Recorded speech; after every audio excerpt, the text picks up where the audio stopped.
ವೀಕ್ಷಕರೇ ನಮಸ್ಕಾರ. ಈ ದಿನದ ಟಾಪ್ 10 ನ್ಯೂಸ್ಗೆ ಸ್ವಾಗತ.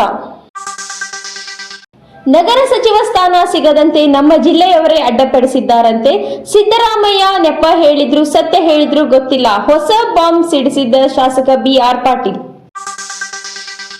ಬೆಂಗಳೂರು ಮುಖ್ಯಮಂತ್ರಿ ಡಿಕೆ ಶಿವಕುಮಾರ್ ನೇತೃತ್ವದ ರಾಜ್ಯ ಸಚಿವ ಸಂಪುಟ ವಿಸ್ತರಣೆಯಾಗಿದ್ದು ಹಲವು ಗೊಂದಲ ಅಸಮಾಧಾನಗಳಿಗೆ ಕಾರಣವಾಗಿದೆ. ಸಚಿವ ಸ್ಥಾನ ನಿರೀಕ್ಷೆಯಲ್ಲಿದ್ದ ಹಲವು ಹಿರಿಯ ನಾಗರಿಕರಿಗೆ ಮಂತ್ರಿ ಸ್ಥಾನ ಕೈತಪ್ಪಿದೆ. ಇದು ಕಾಂಗ್ರೆಸ್ನಲ್ಲಿ ಅಸಮಾಧಾನ ಭುಗಿಲೇಳಲು ಕಾರಣವಾಗಿದೆ.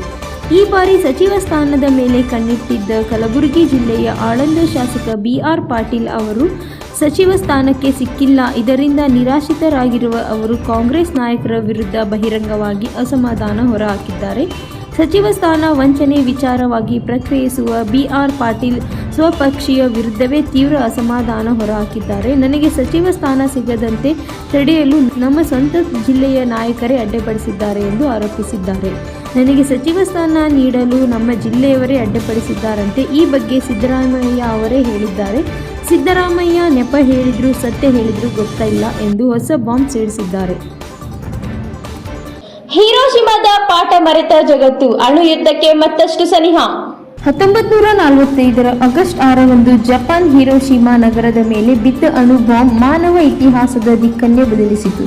ಕ್ಷಣಾರ್ಧದಲ್ಲಿ ನಗರವೊಂದು ಭಸ್ಮವಾಯಿತು. ಲಕ್ಷಾಂತರ ಜನರು ಬದುಕು ನಾಶವಾಗಿತ್ತು.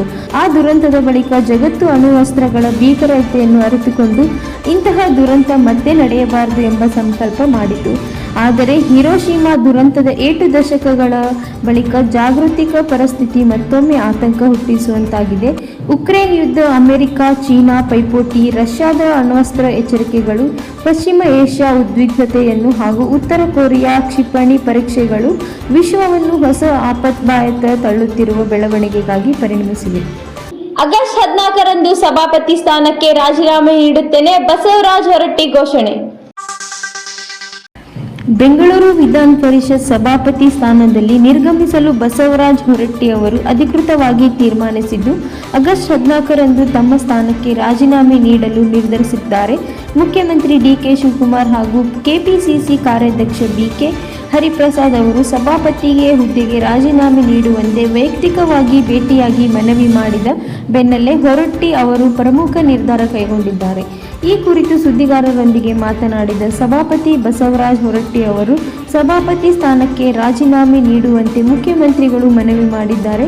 ಒಂದು ವೇಳೆ ರಾಜೀನಾಮೆ ನೀಡದೇ ಇದ್ದರೆ ಆಡಳಿತ ಪಕ್ಷದಿಂದ ಅವಿಶ್ವಾಸ ನಿರ್ಣಯ ಮಂಡಿಸುವುದಾಗಿ ತಿಳಿಸಿದ್ದಾರೆ. ನನಗೆ ಅನಗತ್ಯವಾಗಿ ನನ್ನ ಗೌರವವನ್ನು ಕಳೆದುಕೊಳ್ಳಲು ಇಷ್ಟವಿಲ್ಲ. ಸಭಾಪತಿ ಹುದ್ದೆ ಇಂದು ಇಲ್ಲವೇ ನಾಳೆ ತೆರವು ಮಾಡಲೇಬೇಕಾದಾಗ ಸ್ಥಾನವಾಗಿದೆ ಎಂದು ಸ್ಪಷ್ಟಪಡಿಸಿದರು. ಖಾತೆಗೆ ಮೇಟಾ ನಿರ್ಬಂಧ, ಪ್ರಧಾನಿಗೆ ಅಷ್ಟೊಂದು ತಲೆಬಾಗಬೇಡಿ ಎಂದ ಕೇಜ್ರಿವಾಲ್. ನವದೆಹಲಿ ತಮ್ಮ ಸಾಮಾಜಿಕ ಮಾಧ್ಯಮ ಖಾತೆಯನ್ನು ಭಾರತದಲ್ಲಿ ನಿರ್ಬಂಧಿಸಲಾಗಿದೆ ಎಂದು ನಮ್ಮ ಆಮ್ ಆದ್ಮಿಯ ಪಕ್ಷದ ರಾಷ್ಟ್ರೀಯ ಸಂಚಾಲಕ ಅರವಿಂದ್ ಕೇಜ್ರಿವಾಲ್ ಗುರುವಾರ ಆರೋಪಿಸಿದ್ದಾರೆ.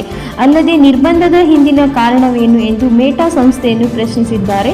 ಈ ಸಂಬಂಧ ಸಾಮಾಜಿಕ ಮಾಧ್ಯಮ ಎಕ್ಸ್ನಲ್ಲಿ ಸ್ಕ್ರೀನ್ಶಾಟ್ ಪೋಸ್ಟ್ ಮಾಡಿರುವ ಕೇಜ್ರಿವಾಲ್, ಮೇಟಾ ಸಂಸ್ಥೆಯ ಭಾರತದ ಕಚೇರಿಯನ್ನು ವಿಚಾರಿಸಿದಾಗ ನನ್ನ ಖಾತೆಯನ್ನು ನಿರ್ಬಂಧಿಸಲಾಗಿದ್ದು ಅದು ಭಾರತದ ಲಭ್ಯವಿಲ್ಲ ಎಂಬ ವಿಷಯ ಗೊತ್ತಾಗಿದೆ ಎಂದು ತಿಳಿಸಿದ್ದಾರೆ. ಕಂಪನಿಯ ಅಧಿಕಾರಿಗಳು ಈ ನಿರ್ಬಂಧಕ್ಕೆ ಯಾವುದೇ ಸ್ಪಷ್ಟೀಕರಣವಾಗಲಿ ಅಥವಾ ಇದನ್ನು ಹೇಗೆ ತೆರವುಗೊಳಿಸಬೇಕು ಎಂಬುದನ್ನಾಗಲಿ ತಿಳಿಸಿಲ್ಲ ಎಂದು ದೂರಿದ್ದಾರೆ. ವೃದ್ಧಾಶ್ರಮದಲ್ಲಿ ತಂದೆಯ ದುರಂತ ಅಂತ್ಯ, ವಿಡಿಯೋ ಕಾಲ್ನಲ್ಲೇ ಅಂತ್ಯಕ್ರಿಯೆ ನೆರವೇರಿಸಿದ ಪಾಪಿ ಮಕ್ಕಳು.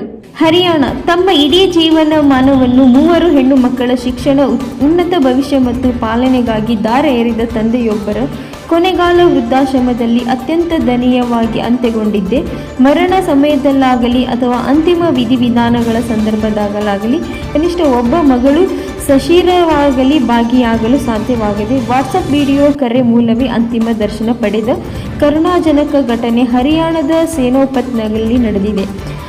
ಮೂಲತಃ ಮುಂಬೈನ ಜವಳಿ ಉದ್ಯಮಿಯಾಗಿದ್ದ ಶಿವಚರಣ್ ರಾಮ್ ರತನ್ ಗುಪ್ ಎಂಬುವರೇ ಈ ದುರದೃಷ್ಟಕರ ತಂದೆ. ಕಳೆದ 1.5 ವರ್ಷದಿಂದ ಅವರು ಸೋನಿಪತ್ನ ವೆಸ್ಟ್ ರಾಮ್ ನಗರದಲ್ಲಿರುವ ಸಮಾಜ ಕಲ್ಯಾಣ ಶಿಕ್ಷಣ ಸಮಿತಿ ನಡೆಸುತ್ತಿರುವ ವೃದ್ಧಾಶ್ರಮದಲ್ಲಿ ವಾಸವಾಗಿದ್ದರು.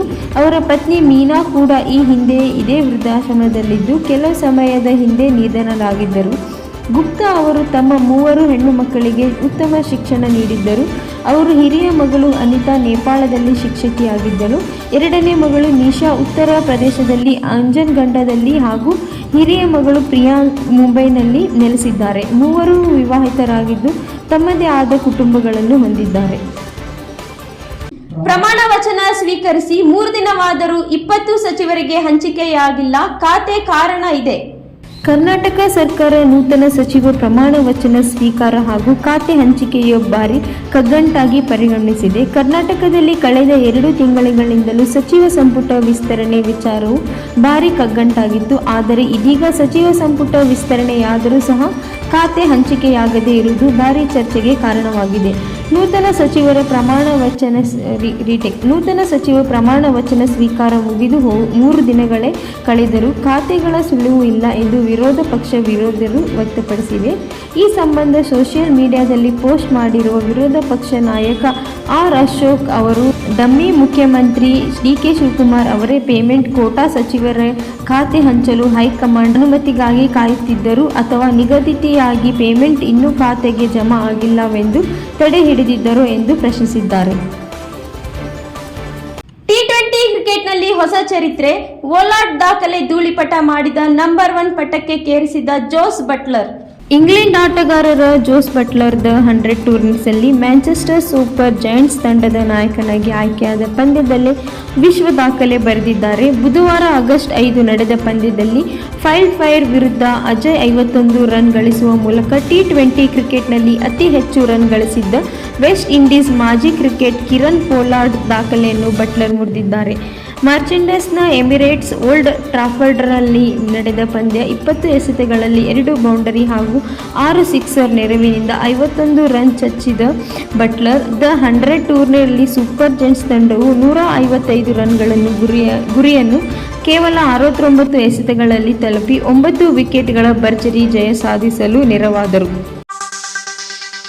ತನ್ನ ಲೈಫ್ ಜಾಕೆಟ್ ನೀಡಿ ರೈತನ ಜೀವ ಉಳಿಸಿದ ರಕ್ಷಣಾ ಹೀರೋ ರಾಜೇಶ್ ಹುತಾತ್ಮ ಕಣ್ಣೀರಲ್ಲಿ ಕೇರಳ.